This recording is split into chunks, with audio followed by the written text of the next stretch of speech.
राम राम दोस्तों, हमारी YouTube channel selection point पर आपका स्वागत है। करंट अफेयर्स की इस क्लास में हम अक्टूबर 2022 की क्रोनोलॉजी को शुरू करने जा रहे हैं। इस वीडियो में हम अंतर्राष्ट्रीय परिदृश्य पर चर्चा करेंगे। वीडियो को अंत तक ज़रूर देखना और पसंद आए तो इसे लाइक करना, अपने दोस्तों के साथ शेयर करना और चैनल को सब्सक्राइब भी कर देना। वीडियो की PDF प्राप्त करने के लिए आप इस वीडियो के डिस्क्रिप्शन में जाकर टेलीग्राम चैनल का लिंक पाएंगे, जहां से आप टेलीग्राम चैनल को ज्वाइन कर लीजिए। वहां पर आपको क्विज भी टाइम टू टाइम मिलेंगे करंट अफेयर्स से संबंधित। इसके अलावा आपको जो वीडियो की PDF है वो भी वहां पर आपको प्राप्त हो जाएगी। अगस्त और सितंबर की क्रोनोलॉजी पहले ही इस चैनल पर आपको मिल जाएगी। सारे के सारे वीडियो टॉपिक वाइज वीडियो है। फिर राजस्थान के MCQ का एक वीडियो है और अगस्त और सितंबर दोनों महीनों के अलग अलग राजस्थान के अलावा जो करंट अफेयर्स है अगस्त और सितंबर की क्रोनोलॉजी के, उनका एक वीडियो MCQ के लिए अलग से है और पहले जो टॉपिक वाइज डिस्कशन किया हुआ है वो अलग से है। MCQ इसलिए डाला है ताकि मोस्ट प्रश्न का रिवीजन हो जाए। तो चलिए स्टार्ट करते हैं। सबसे पहला प्रश्न है, वैश्विक नवाचार सूचकांक 2022 के बारे में असत्य कथन बताइए। वैश्विक नवाचार सूचकांक है, उसके बारे में अपने को असत्य कथन बताना है। यह सूचकांक विश्व बौद्धिक संपदा संगठन द्वारा जारी किया जाता है। बिल्कुल सही है। सूचकांक में लगातार 12वें वर्ष स्विट्जरलैंड 132 देशों में प्रथम स्थान पर रहा है। भारत का इसमें 39वां स्थान है। ये रॉन्ग है। भारत का इसमें 40वां स्थान है और भारत पिछले कुछ वर्षों में ग्लोबल इनोवेशन इंडेक्स में लगातार वृद्धि कर रहा है। ये भी सही है। तो 3 नंबर ऑप्शन इसका गलत है। भारत 39वें स्थान पर न होकर 40वें स्थान पर है। मुख्य तथ्य की बात करें तो भारत इस सूचकांक में 2021 में 46वें स्थान पर था और 2015 की बात करें तो 81वें स्थान पर था। भारत लगातार इस सूचकांक में सुधार कर रहा है नवाचार के मामले में। अगला प्रश्न है, मानव विकास सूचकांक 2021-22 के बारे में सत्य कथन बताइए। परीक्षा की दृष्टि से बहुत ही इंपॉर्टेंट है। ये मोस्ट इंपॉर्टेंट प्रश्न है ये परीक्षा की दृष्टि से। सत्य कथन बताना है। यह सूचकांक संयुक्त राष्ट्र विकास कार्यक्रम UNDP के द्वारा जारी किया जाता है। 191 देशों में स्विट्जरलैंड इस सूचकांक में शीर्ष स्थान पर है। 191 देशों में स्विट्जरलैंड इस सूचकांक में शीर्ष स्थान पर है। भारत इस सूचकांक में 132वें स्थान पर है और भारत की रैंक में गिरावट आई है। भारत पिछले वर्ष 131वें स्थान पर था। कोविड-19 महामारी, रशिया यूक्रेन युद्ध, इस सब के कारण और जलवायु परिवर्तन के कारण लगभग 70-80% देशों की जो रैंकिंग है उसमें गिरावट आई है। तो भारत की रैंक में भी 1 स्थान की गिरावट आई है। उपयुक्त सभी, तो इसका उत्तर हो जाएगा उपयुक्त सभी। मुख्य तथ्य में देखें तो इस सूचकांक का विषय था अनिश्चित समय, अव्यवस्थित जिंदगियां, एक बदलती दुनिया में हमारे भविष्य को आकार देना है। अनिश्चित समय है, अव्यवस्थित जिंदगियां हैं, एक बदलती दुनिया में हमारे भविष्य को आकार देना है। इस रिपोर्ट का आधार क्या है ये भी पूछा जा सकता है। जन्म के समय जीवन प्रत्याशा कितनी है, स्कूली शिक्षा के औसत वर्ष कितने हैं, स्कूली शिक्षा के अपेक्षित वर्ष कितने हैं और प्रति व्यक्ति सकल राष्ट्रीय आय कितनी है। तो ये इस सूचकांक का आधार है। अगला प्रश्न है, मानव विकास सूचकांक 2021-22 के बारे में सत्य कथन बताइए। ये एक और प्रश्न है मानव विकास के बारे में। भारत 0.633 के स्कोर के साथ मध्यम मानव विकास श्रेणी में रहा है। इस सूचकांक में भारत पिछले वर्ष की तुलना में 1 स्थान खिसक कर 132वें स्थान पर आ गया है। पिछले वर्ष 131वें स्थान पर था। वैश्विक औसत है HDI का वो 0.732 रहा है। उपयुक्त सभी, तो इसका उत्तर भी 4 नंबर ऑप्शन हो जाएगा। वैश्विक जीवन प्रत्याशा में भी गिरावट दर्ज की गई है, जो 2019 में तो थी 72.8 वर्ष, जो घटकर 2021 में हो गई है 71.4 वर्ष। और चीन की बात करें तो वो इस सूचकांक में 79 नंबर पर है। अगला प्रश्न है, हाल ही में ब्रिटेन के नए सम्राट किसे बनाया गया है। तो ब्रिटेन के नए सम्राट बनाए गए हैं चार्ल्स तृतीय को। ब्रिटेन में सबसे लंबे समय तक राज करने वाली महारानी एलिजाबेथ एलेक्जेंड्रा मेरी द्वितीय का 96 वर्ष की उम्र में स्कॉटलैंड के बालमोरल कैसल में 8 सितंबर 2022 को निधन हो गया। तो स्कॉटलैंड UK का ही पार्ट है, ब्रिटेन का ही पार्ट है। तो वहाँ पर रानी का निधन हो गया। उन्होंने ब्रिटेन पर 1952 से 2022 तक शासन किया। लगभग 70 वर्ष से भी अधिक समय तक। निधन के समय ब्रिटेन समेत कुल 15 देशों की वह राष्ट्राध्यक्ष थी।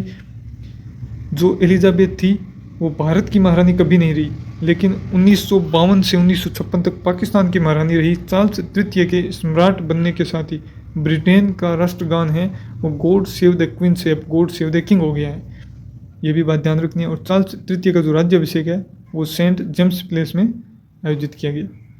5वां प्रश्न है, वैश्विक वित्तीय केंद्र सूचकांक का 32वां संस्करण जारी किया गया है। इसमें कौन सा वित्तीय केंद्र है वो शीर्ष स्थान पर रहा है? तो जो न्यूयॉर्क वित्तीय केंद्र है अमेरिका का वो इसमें शीर्ष स्थान पर रहा है। मुख्य तथ्य की बात करें तो इसे शेंजेन में चीन विकास संस्थान और लंदन में जेड येन पार्टनर्स द्वारा विकसित किया गया है। वैश्विक वित्तीय केंद्र सूचकांक का 32वां संस्करण। अगला प्रश्न है, सितंबर 2022 में भारत ने किस देश के साथ 2+2 मंत्री स्तरीय वार्ता आयोजित की है? तो ये आयोजित की है भारत ने जापान के साथ। किस देश के साथ? जापान के साथ ये वार्ता आयोजित की है। उल्लेखनीय कि भारत अमेरिका, जापान, ऑस्ट्रेलिया और रूस के साथ ही 2+2 संवाद आयोजित करता है। इस बैठक में 2+2 का मतलब है कि 2 मंत्री, रक्षा मंत्री और विदेश मंत्री भारत की तरफ से, और जापान की तरफ से भी 2 मंत्री शामिल हुए, रक्षा मंत्री और विदेश मंत्री। इस बैठक में भारत के रक्षा मंत्री राजनाथ सिंह और विदेश मंत्री एस जयशंकर तथा इनके जापानी समकक्ष मंत्री शामिल हुए। यह जापान के साथ इस तरह की दूसरी वार्ता है। पहली वार्ता हुई थी 2019 में, प्रतिवर्ष होती है लेकिन कोविड-19 के कारण और अन्य समस्याओं के कारण नहीं हुई थी। और ये वार्ता हुई है, पहली वार्ता हुई थी 2019 में, वो नई दिल्ली में हुई थी, और ये वार्ता टोक्यो जापान में संपन्न हुई। 7वां प्रश्न है, हाल ही में किस देश ने स्वयं को परमाणु संपन्न देश घोषित किया है? ये बहुत ही चिंताजनक बात है, बहुत ही अग्रेसिव कंट्री है उत्तर कोरिया। उत्तर कोरिया ने स्वयं को परमाणु शक्ति संपन्न देश घोषित कर दिया है।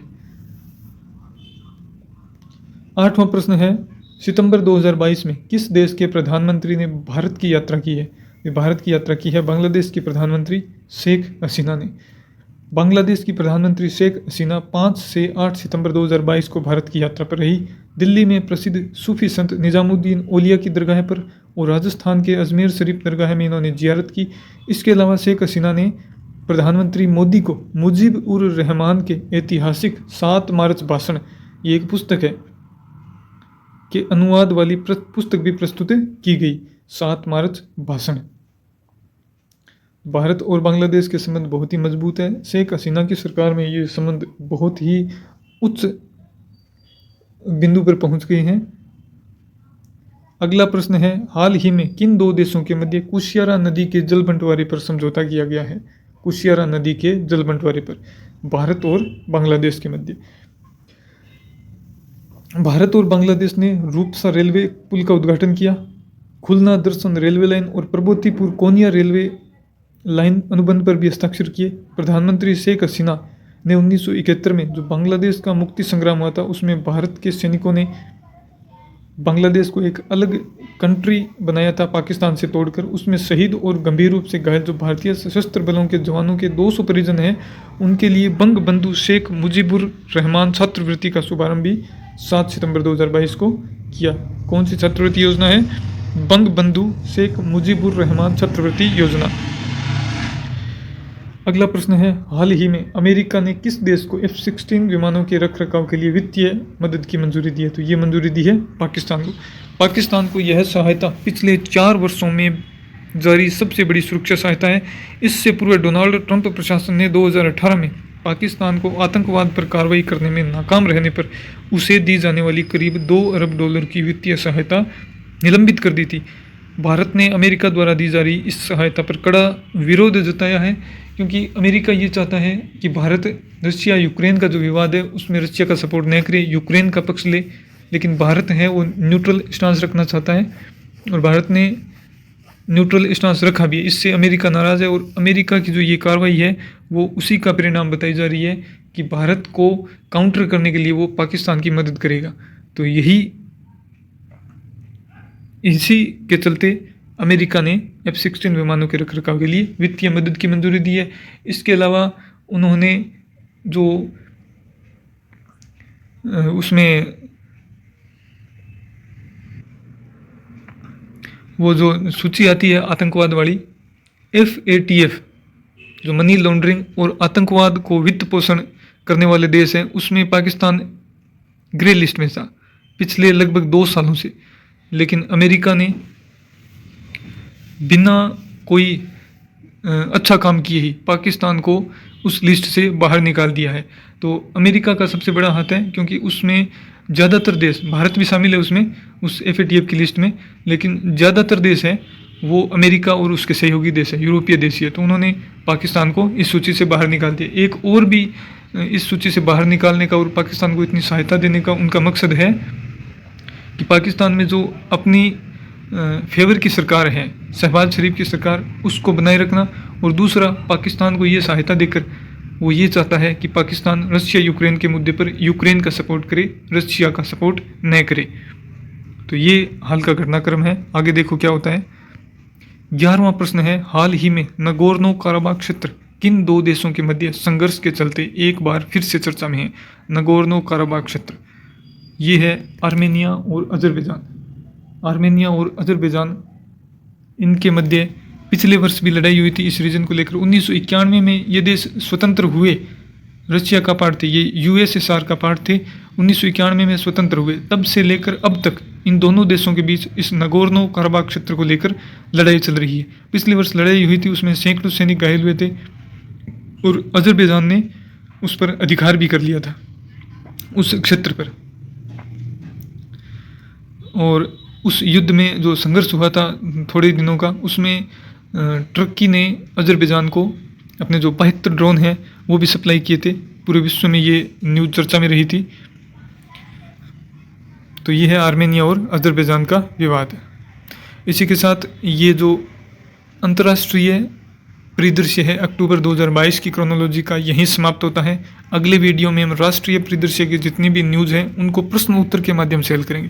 प्रश्न उत्तर के माध्यम से हल करने का एक ये भी फ़ायदा है कि आपको पता लग जाएगा कि प्रश्न किस हिसाब से आएंगे, और दूसरा जो अन्य फैक्ट होंगे उनको मैं नीचे मुख्य तथ्य के माध्यम से आपके सामने प्रेजेंट कर दूंगा। तो चलिए वीडियो को समाप्त करते हैं, अगले वीडियो में मिलेंगे। धन्यवाद।